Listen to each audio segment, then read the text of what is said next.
RRQ, both MPL veterans, both MPL champions before. But who is going to come out victorious in this matchup? We'll have to wait and see. Guys, take it away. Of course, we're looking at RRQ's debut for today, while ONIC has already played a set of matches to face off against Rex Regum Kion. So there's going to be a little bit of that sort of a push coming from ONIC, still going on that sort of level rush. Well, R7 will be facing off against Anti-Mage on that solo lane.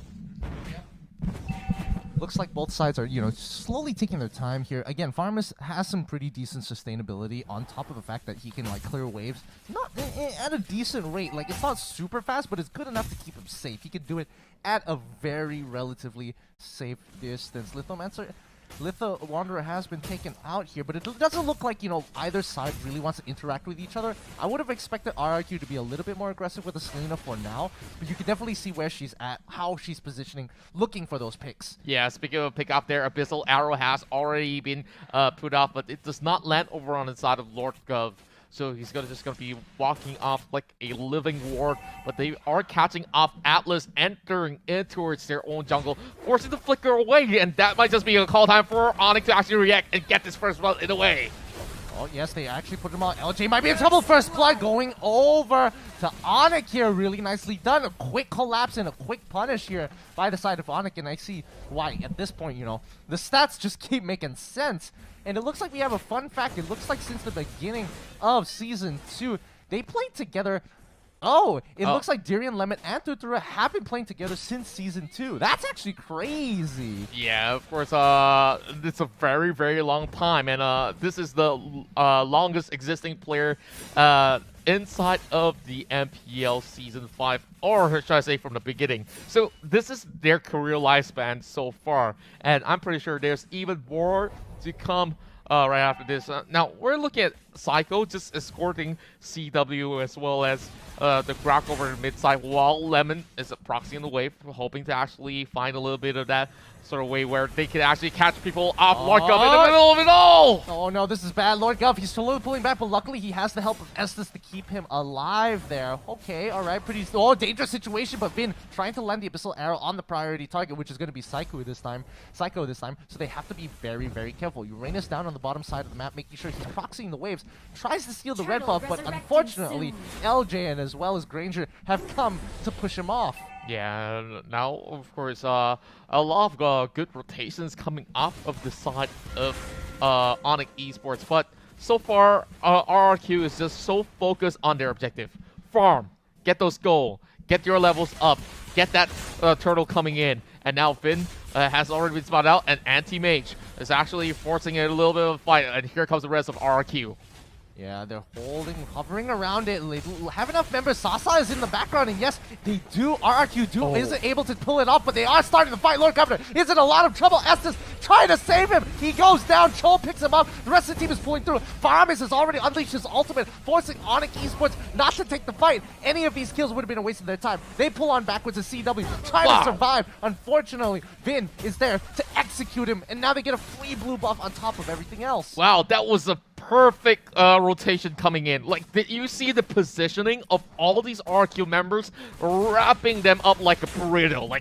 I don't know what else to describe it, but they just wrapped them one whole round. They got that turtle in their hands. They got so many of all those kills on top of it, and just took the buff away. So let's look at this replay brought to you by RealMe. Yeah, just one more time. You can already see Anti-Mage trying his very best to not die at this point, but he got right and smacked into the middle of the fight. And once that ultimate from Farmis was plopped down, ONIC already lost a member. That was just icing on the cake at that point for the side of RRQ.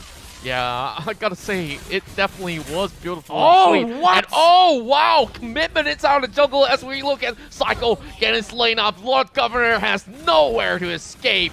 And R7 is just going to finish things off with the Wader Dragon for that double kill and get that tower. And this might just be one of the fastest games that we have for today. And speaking of, I mentioned this before, RRQ is known to be hyper-aggressive. And yeah, they are taking this lead and they are pushing it as much as they can. They've already, 8 kills to 1 against ONIC of all people. And they have developed a 5k goal lead. Very comfortable lead, considering that it's so early in the game. Yeah, and I really didn't expect that sort of tempo that they can actually achieve. And things were looking pretty much slow moving at first for RRQ. In fact, they gave away the first one to ONIC Esports. Pretty much exactly like how the stats were like ONIC pretty much consistent with the first blood, but we're already looking at how quickly they are trying to acquire a new objective, which is the turtle being utilized. And of course, R7 will make sure that this lands the hand of RRQ Hoshi. Yeah, now ONIC slowly going to peel backwards here. They're trying to catch up as quickly as possible to get at least, you know, with the help of Anti-Mage, I think he's doing a really good job here, proxying 2 waves at both bottom and mid. RRQ have kind of noticed this, but they haven't sent anybody to respond to it yet. They expect Anti-Mage to get out there, but instead, RRQ want to punish by taking away the blue buff. Oh my, and now RRQ is looking for an escape. Sasa's going to be flipping them all the way back, and they will still commit to this. Sasa flickers it off. Oh! Huge one over on the Astis. And that's one kill spree as they take down the Grok as well. Things are looking pretty perfect. Lemon 2 kills. And of course, they are funneling all their resources in. Yeah, oh my goodness, really, really well played. Like, LJ on this Atlas is so aggressive. Like, he does not care. Oh no, Anti-Mage now in a lot of trouble. Sin is so big. LJ right in the back line. But again, it is Uranus, so he doesn't mind Atlas as much as he despises Sin at this point. Yeah, and while they are trying to actually secure all these sort of push in the mid lane, look at bottom lane. Like, the Cho is doing so much work, and he's, of course, the one with the highest KDA and looking for that solo kill over on towards Anti-Mage. Well, Farami is going to be helping him alongside, or should I say, kill steal that for a killing spree. Well, you know, no worries there from either side. But, you know, RQ looking very convincing here.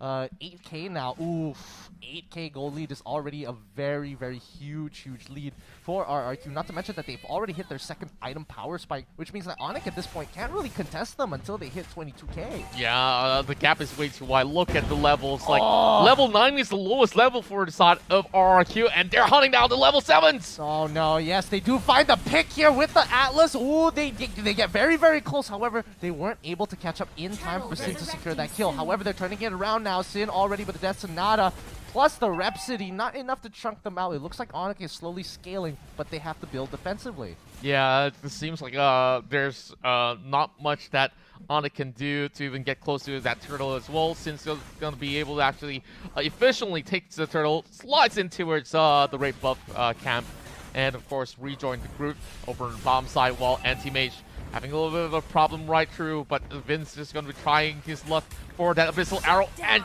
bye! The shutdown over on towards Lemon for the very first kill that they can actually get over onto Lemon.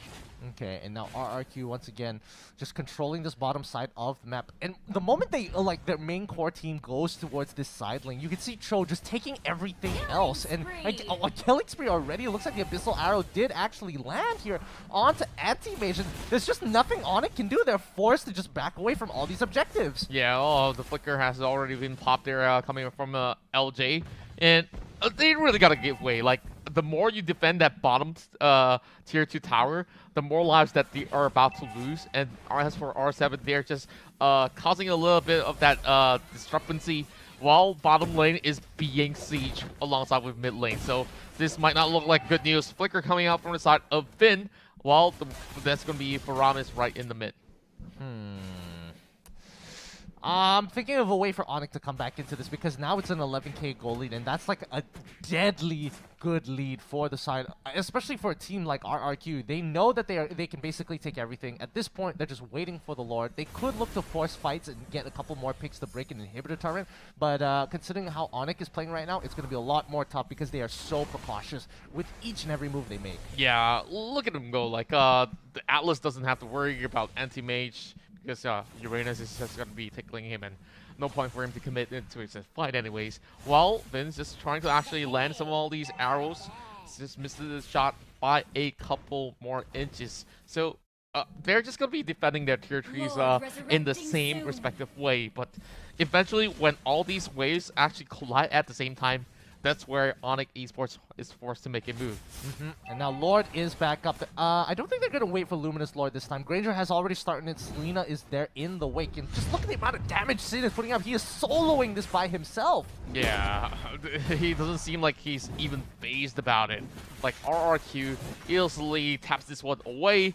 Well, with that being finished, that's going to be big Endless Battle being purchased while Anti-Mage himself is just going to be trying to clear this wave before it crashes through a tower gate. Yeah, just, oh my goodness. I would like to see the items just so that I would know how big Sin is as of right now. He's already max level. He's already level 15 on top of the fact that, you know, he's got a couple of, he just bought the Endless Battle. So where in the build is he at this point, right? Does he already have 2 Blades of Despair? Like, what's going on here? I really couldn't be too sure, but I think that there's going to be that Endless Battle on the kit as well. So now it's high time for them to actually crash right open over the bottom side. So let's see what's going to be happening right here. It's going to be 11 over. Oh, Cycle gets popped off! Yeah, CW also got hit by the Abyssal Arrow, and the rest of the team is just going to die out to Sin at this point. The Rhapsody just cutting through. He's using the Rondo as well, getting the reset so easily, and they just end